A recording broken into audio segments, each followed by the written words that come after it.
نحمده ونصلي على رسوله الكريم. بسم الله الرحمن الرحيم.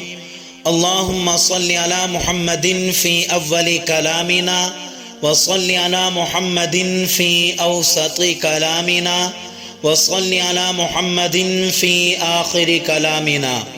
اللهم صل على سيدنا محمد ما اختلف الملوان وتعاقب الأسران وكر الجديدان واستقل الفرقدان، وبلغ روحه وأرواح أهل بيته منا التحية والسلام، وبارك وسلم عليه كثيرا. السلام علیکم ورحمۃ اللہ وبرکاتہ. آپ دیکھ رہے ہیں الضحیٰ میڈیا چینل اور میں آپ سب کا بھائی محمد عبداللہ. امید ہے کہ آپ سب احباب خیر و عافیت سے ہوں گے. اللہ تبارک و تعالی آپ سب کو سلامت رکھے، خوش رکھے. اللہ رب العزت آپ سب کی زندگیوں میں برکتیں عطا فرمائے، اور اللہ تبارک و تعالی آپ سب کے دل کی مرادوں کو پورا فرمائے. آمین. آج آپ کو پانچ چیزوں سے پہلے غنیمت سمجھو، اس کے متعلق رسول اللہ صلی اللہ علیہ وسلم کا ارشاد بتانا ہے. رسول اللہ صلی اللہ علیہ وسلم نے ارشاد فرمایا، پانچ چیزوں سے پہلے غنیمت سمجھو.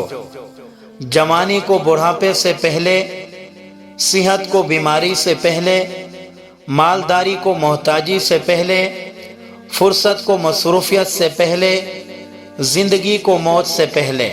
تو میرے بھائیوں، آج اللہ رب العزت نے ہمیں مہلت دی ہوئی ہے. جوان ہیں تو بڑھاپے میں پہنچنے سے پہلے اللہ رب العزت کی خوب عبادت کر لیں، نماز پڑھ لیں، قرآن کی تلاوت کر لیں، صدقہ خیرات کر لیں. اللہ تبارک و تعالی کی عبادت کرنے کا جو اصل مزہ ہے وہ جوانی میں ہے. بڑھاپے میں تو بہت سے ایسے ضعیف ہم سب نے دیکھے ہیں جن کی نمازیں ٹھیک نہیں ہوتی، صحیح طریقے سے وہ رکوع نہیں کر سکتے، صحیح طریقے سے وہ سجدہ نہیں کر سکتے، صحیح طریقے سے وہ قیام نہیں کر سکتے، صحیح طریقے سے وہ قاعدہ نہیں کر سکتے. نہ سجدوں میں آسانی کے ساتھ جا سکتے ہیں، نہ اٹھ سکتے ہیں. جوان ہے، جیسے جی چاہے اللہ تبارک و تعالیٰ کی عبادت کر لے. اللہ رب العزت کی عبادت کا جو مزہ ہے وہ جوانی میں ہے. جوان بندہ اللہ رب العزت کی حج و عمرہ والی عبادت آسانی کے ساتھ کر سکتا ہے، ورنہ وہاں تو ضعیف صحیح طرح سعی نہیں کر سکتے، صحیح طرح بیت اللہ کا طواف نہیں کر سکتے. ویل چیئر کے اوپر انہیں کوئی دوسرا طواف کروا رہا ہوتا ہے. اسی طرح صفا مروہ کی دوڑیں، وہ بھی ویل چیئر کے اوپر کوئی دوسرا انہیں کروا رہا ہوتا ہے. تو آج اللہ رب العزت کی یہ نعمت، جوانی والی نعمت ہر کسی کے پاس ہے. اس کو غنیمت جانیے اور اس کا فائدہ اٹھائیے.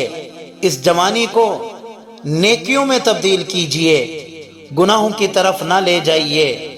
جب یہ جوانی اللہ اور اس کے رسول کی یاد میں رہے گی، جب یہ جوانی ہر وقت اللہ کے خوف میں رہے گی، تو ہر نیک کام ہوگا، اس سے برائیوں سے دور رہے گی.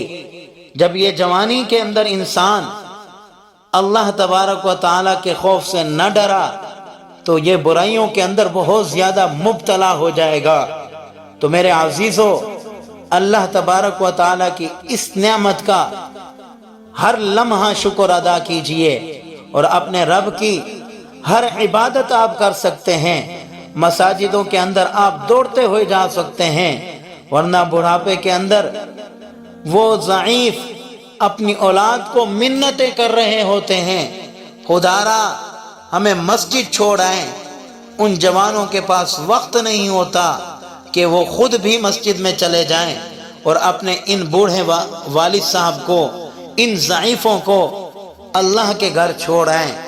یعنی بڑھاپے کے اندر انسان ہر چیز کے لیے تڑپ رہا ہوتا ہے، اس کا عبادت کرنے کو دل چاہتا ہے، لیکن اس کے جسم کے اعضاء اس کو اجازت نہیں دیتے. وہ چلنا چاہے چلنے کی اس کے اندر طاقت نہیں ہے، وہ دوڑنا چاہے دوڑنے کی اس کے اندر طاقت نہیں ہے، وہ ساری رات اللہ رب العزت کے سامنے کھڑا ہونا چاہے، کھڑے ہونے کی اس کے اندر طاقت نہیں ہے، وہ ساری رات سجدے کے اندر گزارنا چاہے تو اس کے اندر پوری رات سجدہ کرنے کی طاقت نہیں ہے، وہ قرآن پڑھنا چاہے تو اس کے اندر قرآن پڑھنے کی طاقت نہیں ہے۔ اے جوان، اللہ رب العزت نے تجھے جوانی دی ہے، جوانی کے اندر تو سب کچھ کر سکتا ہے، جوانی کے اندر تو ساری رات کھڑا ہو سکتا ہے، جوانی کے اندر تو ساری رات قیام کر سکتا ہے، جوانی کے اندر ساری رات تو رکوع کر سکتا ہے، جوانی کے اندر ساری رات تو سجدے کر سکتا ہے، جوانی کے اندر ساری رات تو اپنے رب کے سامنے رو سکتا ہے، مانگ سکتا ہے، اپنی ہر ایک بات اپنے رب سے منوا سکتا ہے۔ بڑھاپے کے اندر تو انسان دوسروں کا محتاج بن جاتا ہے، تو اس لیے اللہ رب العزت نے یہ جو خوبصورت جوانی دی ہے اس کو غنیمت جانیے، اپنے رب کا شکر ادا کیجئے، اس جوانی کا بھرپور حق ادا کیجئے، اللہ رب العزت کی ہر ایک عبادت کیجئے، رسول اللہ صلی اللہ علیہ وسلم کے طریقوں کے اوپر عمل کیجئے تاکہ یہ ہماری جوانی بھی قیمتی جوانی بن جائے۔ اور اسی طرح میرے بھائیوں، صحت ہے تو ہر عبادت ہے، اگر صحت صحیح نہیں ہے تو انسان کوئی بھی عبادت نہیں کر سکتا۔ بیمار ہونے سے پہلے اللہ تبارک و تعالیٰ کو راضی کر لیجئے، بیمار ہونے سے پہلے اپنے رب کو خوش کر لیجئے، بیمار ہونے سے پہلے رسول اللہ صلی اللہ علیہ وسلم کی ہر ایک سنت کے اوپر عمل کر لیجئے۔ بیمار نہیں ہیں، اللہ تبارک و تعالیٰ کا یہ ہم پر بہت بڑا احسان ہے، کرم ہے۔ جو شخص بیمار ہو جاتا ہے وہ بھی دوسروں کا محتاج ہو جاتا ہے، وہ اٹھ نہیں سکتا، وہ بیٹھ نہیں سکتا، وہ چل نہیں سکتا، حتیٰ کہ وہ صحیح طریقے سے سو بھی نہیں سکتا۔ صحت مند ہیں، اللہ رب العزت کی یہ بہت بڑی نعمت ہے کہ اللہ رب العزت نے آپ کو صحت عطا کی ہے۔ اس صحت کا حق ادا کیجئے اپنے رب کو خوش کر کر، اس صحت کا حق ادا کیجئے رسول اللہ صلی اللہ علیہ وسلم کی ہر ایک سنت کے اوپر عمل کر کے۔ اور اسی طرح اللہ رب العزت نے آپ کو مالدار بنایا ہے، آپ کے پاس مال و دولت ہے، اس مال و دولت کو قیمتی بنائیے، اس مال و دولت کو اللہ کی راہ کے اندر خرچ کیجئے، مساجد کے اندر خرچ کیجئے، مدارس کے اندر خرچ کیجئے، غریب غربا کے اوپر خرچ کیجئے، اور اسی طرح ہر ایک کا خیال کیجئے جو آپ کے دروازے کے اوپر آتا ہے، ضرورت مند ہے، آپ کے پاس مال ہے تو اس کا سہارا بنیے۔ بہت سے ایسے رشتے گھروں کے اندر بیٹھے ہوئے ہیں جن کے پاس مال نہیں ہے، جن کے پاس کچھ خریدنے کو نہیں ہے، شادیاں کرنے تک کے ان کے پاس پیسے نہیں ہیں۔ اللہ تبارک و تعالیٰ نے آپ کو مال دیا ہے، ان کا سہارا بنیے، ان کی شادیاں کروائیے۔ بہت سے بیمار ایسے ہیں اپنی دوائیوں کے لیے ان کے پاس پیسے نہیں ہیں تو ان کا سہارا بنیے۔ اور بہت سے گھر ایسے ہیں، ایسے ضرورت مند گھر ہیں جن کے پاس کھانے کو کچھ نہیں ہے، ایک وقت کا ہے تو دوسرے وقت کا نہیں ہے۔ بعض گھرانے ایسے ہیں جن کے گھر کے اندر تینوں وقت کا کھانا نہیں پکتا، تو ایسوں کا سہارا بنیے، ایسوں کی امداد کیجئے۔ کل کو ایسا وقت نہ آ جائے کہ یہ اللہ رب العزت نے جو آپ کو دولت دی ہے، جو آپ کو مالدار بنایا ہے، رب العالمین جب یہ چھین لے گا پھر تمہیں احساس ہوگا، دوسروں کا خیال ہوگا۔ تو لہٰذا اس نعمت کو بھی غنیمت جانیے۔ رب العالمین نے آپ کو مالدار بنایا ہے تو ہر وقت آپ کو سخی ہونا چاہیے، ہر ایک کی ضرورتوں کا خیال رکھنا چاہیے۔ اپنی ضرورتوں کو آپ ایک طرف رکھ دیں، دوسروں کی ضرورتوں کو سامنے رکھیں۔ جس طرح آپ کھاتے ہیں ویسے دوسروں کا خیال رکھیے، جس طرح آپ پہنتے ہیں اور اسی طرح آپ دوسروں کو لباس دیں، اور اسی طرح آپ کے پاس جو ملازمین ہیں ان کا خیال رکھیے، یتیموں کا خیال رکھیے، بیواؤں کا خیال رکھیے، یتیموں کے سروں کے اوپر شفقت والا ہاتھ پھیریے اور ان کی ایک ایک ضرورت کا خیال رکھیے۔ یہی یتیم ہوں گے، یہی بیوائیں ہوں گی، اور یہی غریب غربا ہوں گے جو کل قیامت والے دن اللہ رب العزت سے کہیں گے، اللہ اس مالدار نے دنیا کے اندر ہمارا خیال رکھا تھا، آج آخرت میں آپ اس کا خیال رکھیے۔ تو میرے بھائیوں، ہمیں اپنے مال کے اوپر غرور نہیں کرنا چاہیے، مال آنے کے بعد اللہ رب العزت کو نہیں بھولنا چاہیے، اللہ کی جو غریب مخلوق ہے اس کو نہیں بھولنا چاہیے، ہر ایک ایک کا خیال رکھنا چاہیے۔